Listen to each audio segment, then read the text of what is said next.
Budget lo berapa? Coba buka. Ya, coba budget lo paling mentok di berapa? Kalau gue nih ya, oke. Kamu yang sempurnakan semua kisahku tentang cinta yang bahagia. Assalamualaikum warahmatullahi wabarakatuh.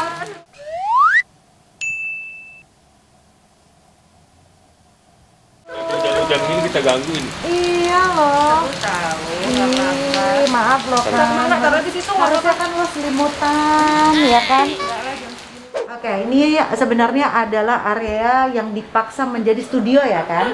Hah? Dipaksa jadi studio. Jadi sebenarnya studionya ada di sebelah rumah ini. Jadi ada emang satu rumah khusus untuk studio ya kan? Tapi karena pandemi harus stop dulu pembangunannya dan lain-lainnya. Jadi akhirnya beberapa alat dari sebelah tuh kita pindahin ke sini untuk produksinya, akhirnya kita jadiin di sini gitu. Oke, jadi akhirnya bersatulah semua alat-alat dan tanaman-tanaman hijau, anak-anaknya kan di antara semua koleksi lo. Kita yang di sini dulu nih ya, kita bahas.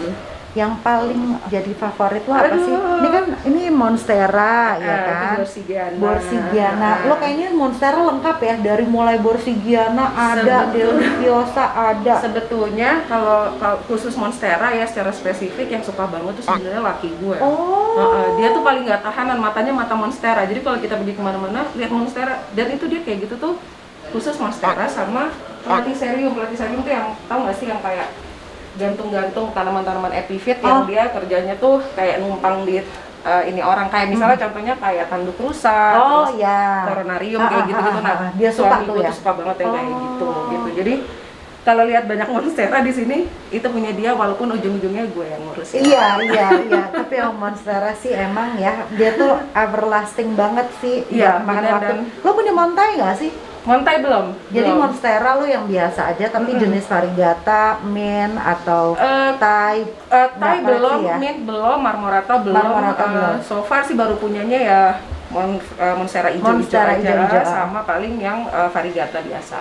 Ini ini dia ada Monfar. Gue nggak punya soalnya kan. Ada Monfar 1, 2, yang ini yang ini juga kecil. Ini Monfar, bayi Monfar, lihat tuh ngeplak banget, lihat cakep. Tinggal nunggu membelah. Aduh, amin. Ini Gloriosum. Ntar dulu. Yang Veru yang ini. Ini Verukosum. Oh iya, Verukosum. Ini Gloriosum. Ini Gloriosum yang bukan ini. Ntar dulu. Gue tuh bingung Gloriosum dan Glorios. Ini Gloriosum ini Gloriosum. Kalau Glorios itu silangan antara Gloriosum sama Veru. Betul. Itu nggak punya karena mahal. Tapi kok anaknya mirip keriput-keriput kayak si Glorios ya? Ini ya. Ini gue juga punya nih kayak begini nih dewasanya. Cuma bayinya keriput-keriputnya kok mirip sama Glorios ya? Mungkin dan Glorious tuh lebih ini daun lama ya. Ya ini kan baru nih, makanya lebih seger gitu. Gila, akarnya udah sampai kayak begini, lihat deh. Nah, ini jadi sebenarnya si Gloriosum ini dia udah teriak guys, dia minta dipropagasi segera. Tapi untuk menghindari kesetresan, jadi sebenarnya kan memang bisa juga ya kan, lo langsung cacah, langsung tancep di metan boleh, cuma mengurangi rasa stres. Jadi lo lumutin dulu sampai rimbun, sampai berontak tuh si akar. Kita juga rasanya yakin gitu. Oke, udah yakin nih, udah settle gitu akarnya gitu. Sampai udah berontak itu baru nanti lo pindah kan, bercaca baru pindah ke metan biasa. Ini kan si Alocasia apa namanya? Corazon. Oh my god, cakep banget. Warna biru. Gila, kok daun lo bisa mulus-mulus banget sih Alocasianya? Kayak plastik. Taruh di dalam ya? Nggak tahu juga deh. Oh iya, gara-gara di dalam ngaruh sih kan. Benar ngaruh. Terus kan di area sini yang paling lo suka, paling lo favorit apa? Aduh, sebenarnya bingung ya kalau ditanya paling suka yang kan ada tuh gitu. Kayak apa ya, kayak gue tuh kayaknya ngerasa karena duitnya paling dikeluarin paling gede, gue ngerasa itu yang paling gue sayang kan. Gue paling Kalau gue tuh jujur ya, sebetulnya gue sampai hari ini tuh masih sangat picky untuk ngeluarin uang cukup gede untuk beli tanaman. Jujur aja nih. Jadi sama, gue juga sih. Gue tuh sangat membatasi diri lah, artinya gini, gue nggak mau beli lebih dari sekian gitu ya. Budget lo berapa? Coba buka-bukaan. Ya, coba budget lo paling mentok di berapa? Kalau gue nih ya, oke gue dulu ya. Jadi waktu awalnya gue nggak mau di atas juta awalnya ya kan. Lama-kelamaan cita-cita pokoknya nggak mau kalau lebih dari sejuta, nggak make sense, nanti tahu-tahu gagal nangis gitu kan. Pokoknya janji-janji. Tahu-tahu tiba-tiba adalah nih teman gue, geng-geng gue itu semua tuh benar-benar crazy plan lady yang kerjaannya belanja jajan dulu, jajannya tuh yang nggak kira-kira. Sementara gue tuh sudah mengotakkan diri, gue nggak akan keracunan sama lo. One day gue ke Panoldi dong, udah gue disenggol-senggol, lo beli, ini murah harga segini. Akhirnya jebol gue kan 3 juta, gue keluar duit. Wow, 3 juta kan, jadi gue dapet splendid yang tinggi segede gini, daunnya ada 5 biji. Aduh, dan tapi itu worth harganya it good banget deal sih, itu worth it banget. Kalau dibilang worth it, iya sih, tapi kan gue tuh nggak planning bakal keluar duit untuk tanaman semahal itu, kesel kan. Tapi ya gue nggak nyesel sih, karena itu good deal. Dan sampai detik ini juga gampang miaranya. Kadang-kadang kan ada tanaman yang mahal banget tapi rewel. Sekarang lo dong confess. Kalau gue jujur ya, gue sampai hari ini masih bertahan tidak mau beli tanaman lebih mahal dari 1,5. Jadi kalau di rumah ini sampai ada yang harganya lebih dari itu, pasti dikasih. Oke. Pasti dikasih. Gue alhamdulillah sampai hari ini masih bisa bertahan di 1,5 ya. Tapi emang bener sih, emang bener yang tadi Mesya bilang ya. Artinya semakin lama kita jadi plan parent, terus kita kayak gini loh, kayak punya perasaan, ternyata gue udah berhasil ya numbuhin ini, ternyata gue berhasil. Nah, dari situlah standar harga kita naik, bener nggak? Naik kelas. Iya. Aduh, yang segini gue udah bisa, gue mau naik kelas deh ke yang harga segini. Itu tuh, itu jebakan banget sih, itu jebakan banget. Oke, balik lagi ya, tadi aku masih belum bisa menjawab kan. Yang mana yang paling suka? Tapi mungkin gini, kalau secara garis besar per kelompok ya gitu. Aku tuh kalau kayak jenis anthurium dibanding anthurium gitu ya, kemudian misalnya sama philo kayak gitu, terus jenis-jenis monstera, aku memang masih terfavorit itu adalah philo. Jadi lo philo ini ya, tim philo ya, bukan anthurium. Bukan, gue tuh philo person banget. Jadi kayak Plomania. Ini plomania, plomani ini gue beli dari Cimit banget, terus seneng banget bisa miara sampai segini. Aduh, udah beranak-beranak tuh. Udah beranak nih, udah penuh akarnya, ini udah waktunya diganti sebetulnya.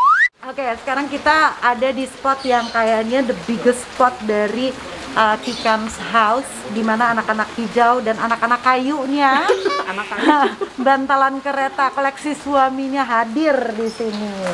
Aduh, ini kalau nggak hujan kita bisa duduk-duduk sini ya kan? Enak banget kalau bisa. Tuh ada kadaka gondrong banget tuh semuanya. Dan di sini areanya tuh lebih banyak banget sih dari situ tuh, lihat deh tuh. Ini anthurium, philo, semuanya philodendron. Ini apa ya kan? Ini philodendron wilsonii. Namanya Wilsonii, oke. Ini termasuk gue jarang ngeliat loh, cakep. Daunnya gede gitu, cakep. Ini gloriosum. Di rumah ini banyak sekali gloriosum karena gue suka banget. Sama, gue juga suka loh. Oke. Nah ini anaknya Mas Nano juga nih. Oh ini anaknya Mas Nano. Ini apa sih kan aneh banget loh. Cirtosperma hambali. Tuh bentuknya V. Lucu banget. Nah kalau ini kan emang V. Ih lucu ya, dia makin gede tuh terus aja begitu ya. Nanti makin gede ya? Makin kayak kuping kelinci gitu, makin gitu. Lucu banget. Terus ini Castanianum. Udah panjang loh kan. Ini McDowell. Gua nggak punya nih, cakep banget. Ini gemes banget. Ini apa nih? String of Heart. Ini sebetulnya dia masuknya jenis sukulen ya. Oh, gue tahu nih, gue pernah ditawarin si String of Heart. Ini gampang ya? Cuma ditaruh lumut doang. Lo kalau di sini tuh lo suka ajak tanaman-tanaman lo nyanyi nggak sih? Lo nyanyiin gitu. Kalau yang suka gue nyanyiin tuh yang di ruang depan karena ada piano di situ. Jadi lo sambil main piano. Kayak pagi-pagi biasanya gue main piano lagu-lagu klasik atau apa. Kalau yang di sini biasanya gue pakai speaker. gue pasangin musik gitu. Kenapa lo lakukan itu? Ada studi penelitian kan bahwa tanaman itu bisa tumbuh subur. Benar. Makanya sebetulnya gini, kan pasti udah sering tahu ya orang bilang tanaman tuh harus sering diajak ngobrol karena mereka bisa dengar gitu kan. Itu memang benar, dan ternyata terapi dengan musik itu pun kalau Misha cari literaturnya gitu ya, tinggal googling aja gitu. Itu memang udah banyak sekali dibuktikan. Bahkan yang terbaru nih yang paling bikin heboh berapa bulan lalu ya, itu musiknya Black Sabbath yang serok itu, cadas itu ternyata bagus banget untuk didengerin ke tanaman gitu. Wah, boleh dicoba. Buat kita kayaknya aneh gitu, tapi ternyata berdasarkan penelitiannya seperti itu gitu. Dan bahkan tuh kalau nggak salah ya di sini musisi lokal kita itu teman-teman Bottle Smoker dari Bandung itu juga udah bikin musik khusus buat tanaman. Mereka waktu itu udah launching juga. Cuman aku lupa nama albumnya apa. Agak nggak begitu ingat. Wah, gila, ini info baru dan juga insights baru untuk para plant mom, crazy plant lady. Jadi kalian sering-sering nyanyiin atau stylein lagu. Bagusnya apa sih, kan pagi, sore, malam, terserah deh ya? Aku selalu pagi. Oh, selalu pagi. Nah, cuman adikku di sebelah itu kan juga gila tanaman juga. Kalau dia justru tuh dia tiap dia mau tidur, tanamannya dipasangin lagu sampai dia tidur gitu besok paginya. Jadi semalaman itu tanamannya dengerin lagu. Terus nih sebetulnya to the next levelnya lagi itu didengerin murotalan. Oh iya, makanya kadang-kadang kata orang kan salawatin gitu ya. Ternyata murotal juga terbukti ya. Betul. Udah dibuktikan ternyata bikin mereka tuh happy. Tuh makanya jangan underestimate kalau tanaman tuh udah cuma cukup disiram, kasih serum, dikasih pupuk, enggak, tapi harus ada connection. Bener. Dan mereka merespon secara langsung dan itu terbukti. Itu tuh yang gede banget. Sirih gading, betul. Loh, kok dia ngebelah kayak monfar jadinya? Iya, dia kalau udah tua, dia akan gitu formnya. Itu kayak Monstera Minia Panoldi. Masa sirih gading bisa begitu? Lihat deh, itu yang yellow variegata. Kayak mint, gila. Ternyata sirih gading itu kalau udah mature formnya, mature dia tuh benar-benar kayak monfar. Dia belah-belah juga. Oke, lanjut. Ini apa? Kertas lo bikin? Gila. Apa ini? Ini jenis, kalau orang bule bilang ini kadox atau umbinya. Ini yang justru nggak boleh ditanam di dalam tanah. Ini jenisnya namanya Stephania. Ini khusus yang ini yang lebih spesifik. Ini kalau aku nggak salah namanya Stephania subrosa. Jadi dia emang daunnya kayak gini. Bagus banget kan, kebohongan. Seneng merambat-rambat kemana-mana. Nah, aku punya satu lagi tuh Stephania erecta. Nah, Stephania erecta ini yang paling dicari orang karena dia bukan tumbuhan asli Indonesia. Dia adanya hanya di Thailand. Jadi harganya kalau di sini tuh nggak kira-kira. Ini yang lo sungkup ya? Iya. Ini box ICU Stephania erecta. Aduh, gemes banget. Oh my god. Ini dia sejenis sama yang tadi, cuman beda jenis spesifiknya aja. Lucu banget. Gila ya, lu tuh termasuk jago loh miara-miara. Aduh, alhamdulillah. Kayak begini nih, kayaknya gue ngeliat semua tanaman lo tuh sehat-sehat, karena gue ada beberapa tanaman tuh yang nggak berhasil. Lo ada nggak sih? Ada dong, ada banget. Kayaknya gue give up deh. Ada banget.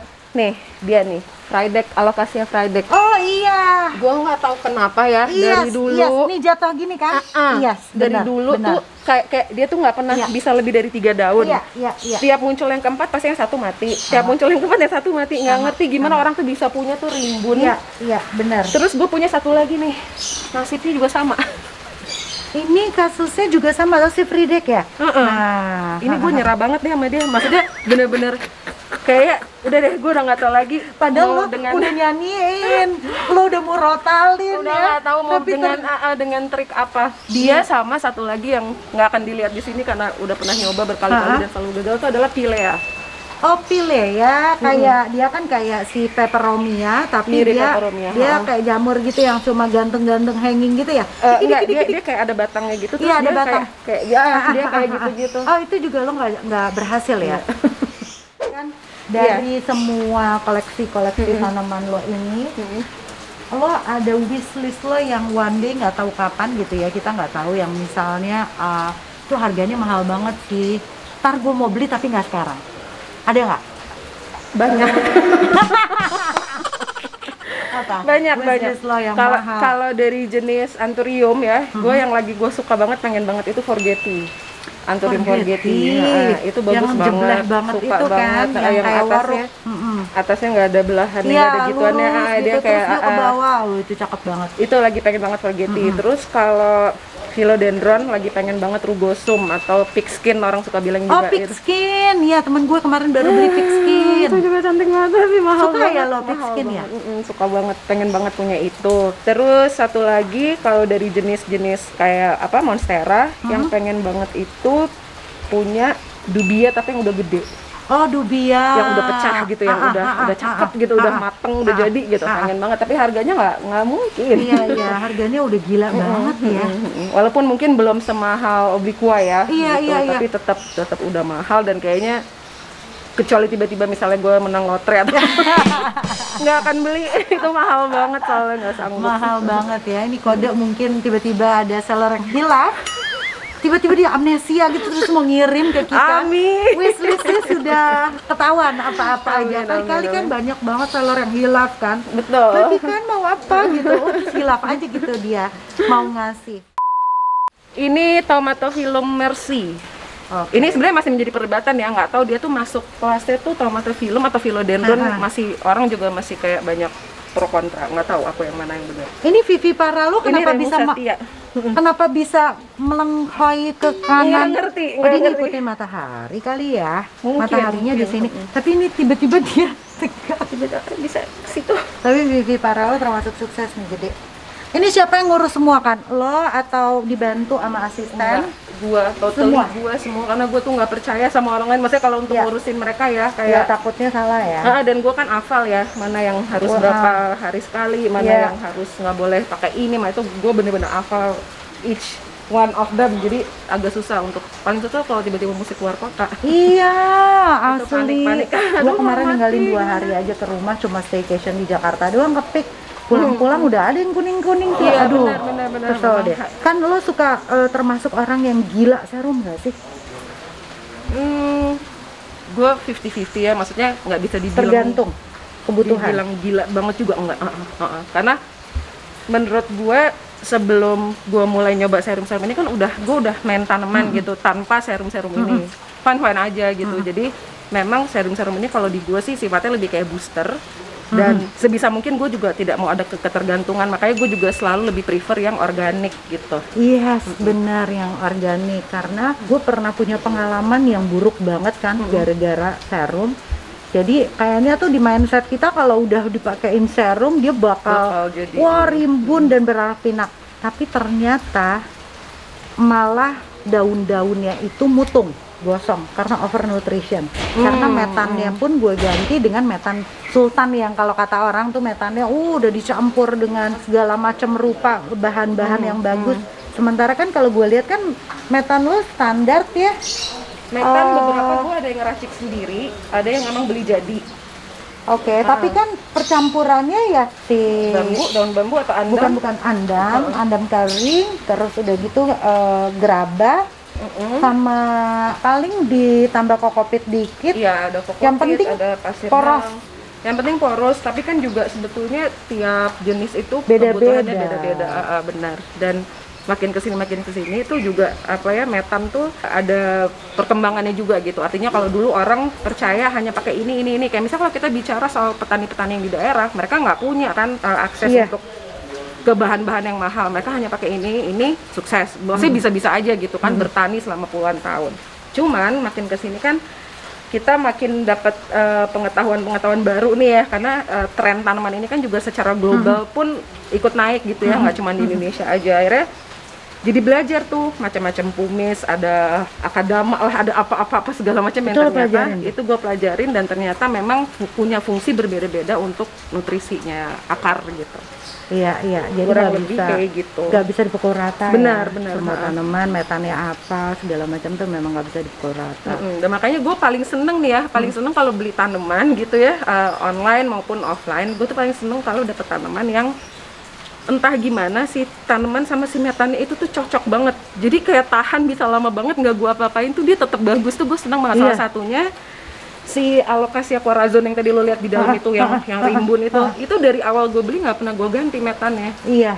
Jadi gue juga bertanya-tanya, ini dia pakai apa sih si metannya, ini pakai apa gitu loh. Nah, ini nyambung nih ke pertanyaan yang pasti penting banget nih untuk Romeo and Juliet yang ada di rumah. Ketika kita terima barang dari luar, apa sih kan yang pertama harus diperhatiin? Misalnya lo cek metan, terus kedua faktor apa sih yang bikin kita tahu oke, harus diganti nih metannya karena ternyata dari pedagang itu metannya nggak bagus, ya kan? Terus yang ketiga, kalau misalnya memang harus didiemin dulu, berapa lama kan harus didiemin dulu sampai akhirnya kita baru reporting atau pindah ganti metan? Kalau ngejawab itu sih sebetulnya menurut gue ya, pedagang yang baik itu juga dia harus ngasih info yang lengkap juga ya ke kita sebagai pembeli gitu kan. Walaupun misalnya si pedagang ini tuh yang belinya sampai udah artinya followernya misalnya udah ribuan orang gitu, tapi menurut gue sih kalau dia bijaksana dia akan memberikan info kayak misalnya, Mbak ini saya kirim tanamannya jangan disiram dulu ya karena tadi waktu dikirim tuh baru disiram. Itu udah satu info yang penting, jadi kita nggak dia nyampe langsung kita siram makin bleber airnya di situ. Satu, kedua sebaiknya juga dia menginfo ini metan saya ganti terakhir 3 bulan yang lalu misalnya, atau kalau misalnya si seller nggak cukup informatif ya memang kita yang harus aktif bertanya gitu ya.